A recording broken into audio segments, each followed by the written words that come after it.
בוקר טוב לכם. ביום חמישי אני אפגש עם הנשיא פוטין במוסקבה.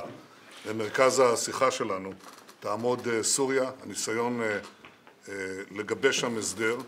במסגרת ההסדר הזה, או גם בלעדיו, יש ניסיון של איראן להתבסס באופן קבוע בסוריה, או בנוכחות צבאית קרקעית, ובנוכחות צבאית ימית, וגם בניסיון הדרגתי לפתוח מולנו חזית ברמת הגולן.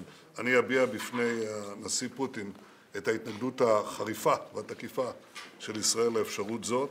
אני מקווה שנוכל להגיע גם להבנות מסוימות כדי להמעיט את החיכוך האפשרי בין הכוחות שלנו ושלהם, כפי שעשינו בהצלחה עד היום. הממשלה תדון היום באישור מדיניות אכיפה חדשה כלפי משתמשי קנאביס. יש צוות שבחן את הנושא. זה מהלך שכמובן חובה לעשותו באופן זהיר ומבוקר. מצד אחד אנחנו נפתחים לעתיד, מצד שני אנחנו מבינים גם את הסכנות, ואנחנו ננסה לאזן בין שני הדברים. הממשלה תראה היום לא בפעם הראשונה, אבל תראה היום שוב את תוכניות העבודה של משרדי הממשלה לשנתיים הקרובות.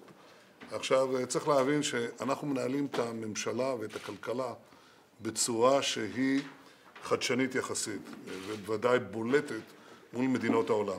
כשאתה בא לנהל עסק כלשהו, אתה רוצה קודם כל להבטיח שההכנסות לאורך זמן יעמדו ביחס להוצאות, שההוצאות לא יגדלו יותר מההוצאות. אנחנו עושים את זה בשליטה תקציבית, בתקציב דו-שנתי, מה שנותן לנו גם אופק תכנוני.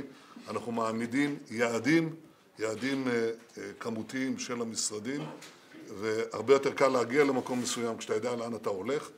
והדבר הזה גם מתווסף לו, העובדה שאנחנו בודקים אם עמדנו ביעדים, ואנחנו מפרסמים את זה.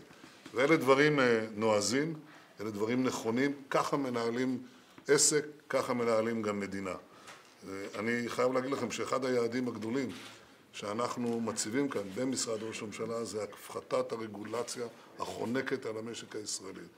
אנחנו במצב סביר במיסוי, אף על פי ששר האוצר ואנוכי מאמינים שאנחנו צריכים להוריד את המיסוי, אבל חלק מהמס הכבד ביותר שאנחנו מטילים על אזרחי ישראל ועל העסקים בישראל זה רגולציית יתר, זה תקנות יתר, זה פקידות יתר שאנחנו רוצים להפחית אותם כדי להוריד את עלויות השונות לעסקים ולאזרח במדינת ישראל, להקל על החיים פה.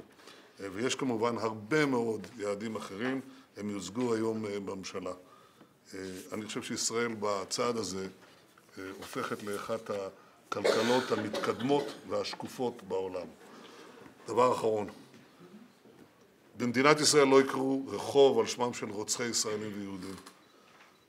אני שוחחתי על כך ביום שישי עם שר הפנים אריה דרעי. אנחנו לא יכולים לאפשר שיהיו רחובות על שמם של יאסר ערפאת וחאג' אמין אל-חוסייני ואחרים במדינת ישראל. ואנחנו נעשה את הסידורים, אם צריך גם את החקיקה הדרושה, כדי שהדבר הזה לא יקרה פה. תודה רבה לכם.